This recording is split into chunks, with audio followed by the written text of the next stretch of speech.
Good morning everyone.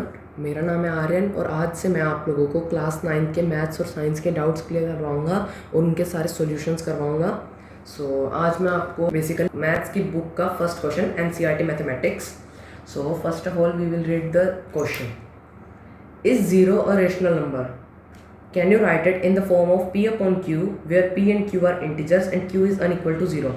तो देखो, सबसे पहले ये पूछ रहा है कि जीरो एक रेशनल नंबर है। तो सबसे पहले अपने देखते हैं कि रेशनल नंबर होता क्या है। What is a rational number? तो a rational number is something which can be written in the form of p upon q where q is unequal to zero. मतलब आप एक रेशनल नंबर को एक fractional number भी मान सकते हो। जैसे कि आपको मैं बताता हूँ, जैसे कि आप लिख सकते हो 5 upon 2 it is a rational number and also a fraction. -5 upon 2 it's a rational number, है ना। तो आप कुछ भी नंबर, मतलब जो आप फॉर्म p अपॉन q की फॉर्म में लिख सकते हो। अब ऐसा नहीं कि आप -5 अपॉन 0 ये p अपॉन q की फॉर्म में है, बट अगर आपके डिनोमिनेटर में 0 आ जाता है तो उसको हम नॉट डिफाइंड मान लेते हैं। तो इसीलिए आपका जो डिनोमिनेटर होना चाहिए वो 0 नहीं होना चाहिए। जैसे कि example 2 upon 5, 3 upon 2, 4 upon 6। Okay, अब अपने इसका आंसर लिखते हैं। Is zero a rational number?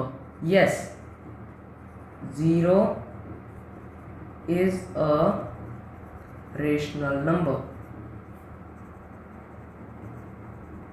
है ना। तो देखो कैसे है रेशनल नंबर। जैसे कैन यू आपको इस कैसे है ये रेशनल नंबर, इस चीज़ का जो आपके मन में डाउट आ रहा है वो इस सेकंड क्वेश्चन में क्लियर हो जाएगा। Can you write it in the form of p upon q? Yes, we can write it in the form of p upon q where p and q are integers and q is unequal to 0। देखो, अब मैं आपको बताता हूँ कैसे एक rational number अपने zero को बोल सकते हैं। इसने बोला है कि डिनोमिनेटर p अपॉन q है ना, q इज अ डिनोमिनेटर। इसने बोला है q is unequal to zero. तो यस, q अनइक्वल होना चाहिए जीरो के, क्योंकि अगर वो जीरो के इक्वल हुआ, अगर डिनोमिनेटर किसी का भी डिनोमिनेटर जीरो के इक्वल हुआ तो वो नॉट डिफाइंड बन जाएगा और वो उसकी कोई वैल्यू नहीं मानी जाती। अब देखो अपने लिख सकते हैं। जैसे आपको मैं ये रफ वर्क ही है, मतलब रफ वर्क भी नहीं, आपको मैं समझाने के लिए लिख रहा हूँ। जैसे 5 upon 2 it's a rational number, but 5 upon 0 is not a rational number. क्यों नहीं है? क्योंकि 0 डिनोमिनेटर है ना। तो देखो 5 upon 2 is a rational number but 5 upon 0 is not a rational number. अभी मैं आपको इसीलिए इतना समझा रहा हूँ ताकि आपको आने वाले एक्सरसाइज में दिक्कत ना आए, क्योंकि ये पूरा chapter rational number, irrational number, real number इनसे ही भरा हुआ है। देखो, अब 5 upon 0 is not a rational number क्योंकि डिनोमिनेटर 0 आ गया, तो ये नॉट डिफाइंड हो जाएगा। 5 upon 0 will be not defined. तो अब अपने अब आंसर पे आते हैं। Can you write in the form of p upon q? तो आप 0 अपॉन 1 ले लो, 0 अपॉन -1 ले लो, 0 अपॉन 2 ले लो। आपको पता होगा, जैसे कि आप टेबल लिखते हो तो पहले आप जब छोटे थे तो आप टेबल ऐसे लिखते थे ना, 5 इंटू 1 5, 5 इंटू 2 10 ऐसे करके।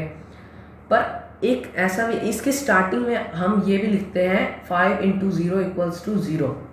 मतलब 5 के टेबल में 0 0 पे आता है, तो उसी तरीके से 1 के टेबल में 0 0 पे आता है, -1 के टेबल में 0 0 पे आता है, 2 के टेबल में 0 0 पे आता है।